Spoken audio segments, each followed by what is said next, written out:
Assalamualaikum warahmatullahi wabarakatuh. Sahabat beriman, bangsa Yahudi adalah bangsa yang biasa juga disebut Bani Israel.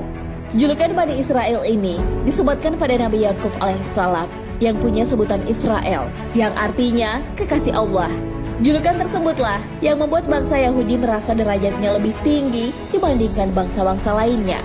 Kelakuan bangsa Yahudi yang sering meremehkan atau menghina bangsa lain bahkan sudah dicatatkan dalam kitab suci Al-Quran. Setidaknya ada 3 janji Allah Subhanahu wa Ta'ala kepada bangsa Yahudi.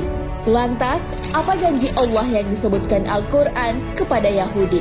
Seperti apa wujud janji Allah Subhanahu wa Ta'ala kepada Yahudi? Dan kapankah kebangkitan kaum Muslim yang dijajah Yahudi? Janji pertama Allah Subhanahu wa Ta'ala kepada Yahudi. Berbicara tentang bangsa Yahudi, membuat ingatan kita tertuju pada tingkah lakunya yang sering meremehkan bangsa lain. Kelakuan bangsa Yahudi ternyata bukan sekedar kebetulan, sebab Al-Quran telah menjelaskan tindak tanduk bangsa Yahudi. Allah Subhanahu wa Ta'ala berfirman, "Dan telah kami tetapkan terhadap Bani Israel dalam kitab itu, sesungguhnya kamu, Bani Israel, akan membuat kerusakan di muka bumi ini 2 kali, dan kamu pasti akan menyombongkan diri dengan kesombongan yang besar. Maka apabila datang saat hukuman kejahatan yang pertama dari kejahatan itu, kami mendatangkan kepadamu hamba-hamba kami yang mempunyai kekuatan besar. Lalu mereka mencarimu keluar masuk kampung ke seluruh negeri. Dan itulah ketetapan yang pasti terlaksana." Al-Quran Surah Al-Isra ayat 4 hingga 5. Ayat tersebut turun di Mekah jauh sebelum kaum muslimin mempunyai kekuatan di Madinah. Dalam catatan sejarah, bangsa Yahudi telah berkali-kali mengalami kehancuran sebelum datangnya Islam. Keberadaan bangsa Yahudi pernah hampir punah oleh kekuatan Babilonia dan Roma. Hal ini terjadi sebelum Islam datang. Bangsa Yahudi melakukan kerusakan yang pertama setelah ayat tersebut turun. Kemudian disusul dengan penghancuran yang menimpa mereka tanpa menunggu waktu yang lama.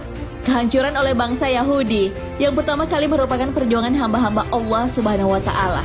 Hal ini sebagaimana yang dijelaskan dalam Al-Quran. Dialah yang mengeluarkan orang-orang kafir di antara ahli kitab dari kampung-kampung mereka pada saat pengusiran kali yang pertama. Kamu tidak menyangka bahwa mereka akan keluar, dan mereka pun yakin bahwa benteng-benteng mereka akan dapat mempertahankan mereka dari siksaan Allah. Maka Allah mendatangkan kepada mereka hukuman dari arah yang tidak mereka sangka-sangka. Dan Allah mencampakkan ketakutan ke dalam hati mereka. Mereka memusnahkan rumah-rumah mereka dengan tangan mereka sendiri dan tangan orang-orang yang beriman.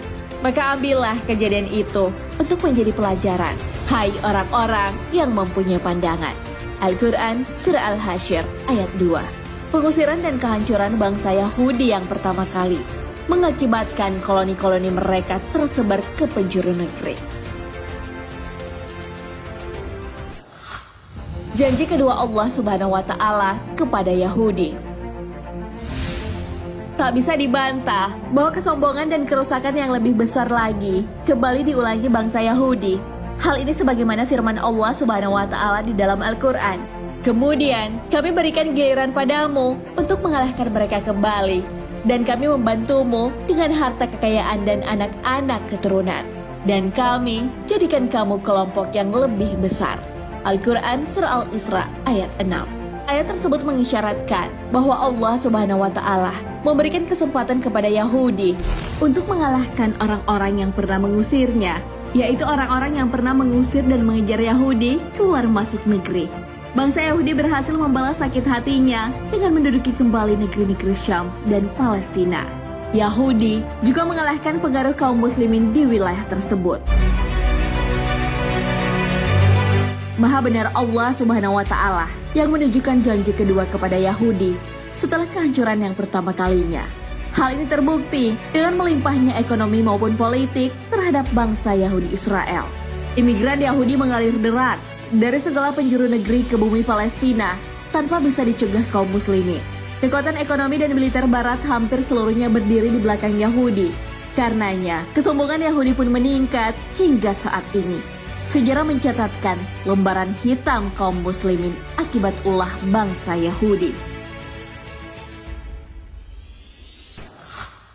Janji ketiga, Allah Subhanahu wa Ta'ala dan kehancuran Yahudi. Derita masyarakat Palestina akan penjajahan Israel membuat sedih umat Islam di seluruh penjuru negeri. Kekejian yang dilakukan Israel sesungguhnya hanya akan mempercepat datangnya siksaan dan hukuman Allah Subhanahu wa Ta'ala. Hal ini sebagaimana yang dijanjikan Allah Subhanahu wa Ta'ala yang dijelaskan di dalam Al-Quran. Jika kamu berbuat baik, berarti kamu berbuat baik bagi dirimu sendiri. Dan jika kamu berbuat jahat, maka kejahatan itu bagi dirimu sendiri. Dan apabila datang saat hukuman bagi kejahatan yang kedua, kami datangkan orang-orang lain untuk menyeramkan muka-muka kamu dan mereka masuk ke dalam masjid. Sebagaimana musuh-musuhmu memasukinya pada kali pertama. Dan untuk membinasakan sehabis-habisnya apa saja yang mereka kuasai. Al-Quran Surah Al-Isra ayat 7. Dari ayat tersebut, Allah Subhanahu wa Ta'ala telah memastikan akan lenyapnya bangsa Yahudi dari muka bumi.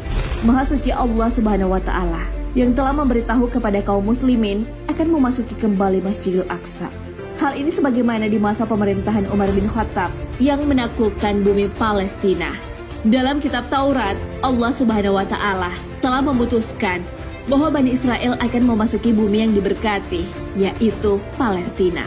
Bahkan di sana, mereka akan mendirikan pemerintahan, tetapi kemudian mereka membuat kerusakan besar, sehingga menyebabkan Allah menghukum mereka dengan cara mengirim hamba-hambanya yang tangguh. Setelah kerajaan mereka binasa, mereka diusir dan dicerai-beraikan. Hal ini sebagaimana dalam firman Allah Subhanahu wa Ta'ala. Hai kaumku, masuklah ke tanah suci Palestina yang telah ditentukan Allah bagimu. Dan janganlah kamu lari ke belakang karena takut kepada musuh, maka kamu menjadi orang-orang yang merugi. Al-Quran Surah Al-Ma'idah ayat 21. Sahabat beriman, kita ketahui bahwa kaum muslimin saat ini memiliki jumlah yang amat besar. Akan tetapi, bagai buih di lautan yang mudah terombang-ambing oleh derasnya gelombang. Sementara itu, kualitaslah yang menjadi faktor penting dalam sebuah perjuangan. Allah Subhanahu wa Ta'ala berfirman, berapa banyak terjadi golongan yang sedikit dapat mengalahkan golongan yang banyak dengan izin Allah. Dan Allah beserta orang-orang yang sabar. Al-Quran Surah Al-Baqarah ayat 249. Wallahu a'lam bishawab. Sahabat beriman, jangan lupa berbagi informasi dengan share video ini, karena sebaik-baik manusia adalah yang paling bermanfaat bagi manusia. Wassalamualaikum warahmatullahi wabarakatuh.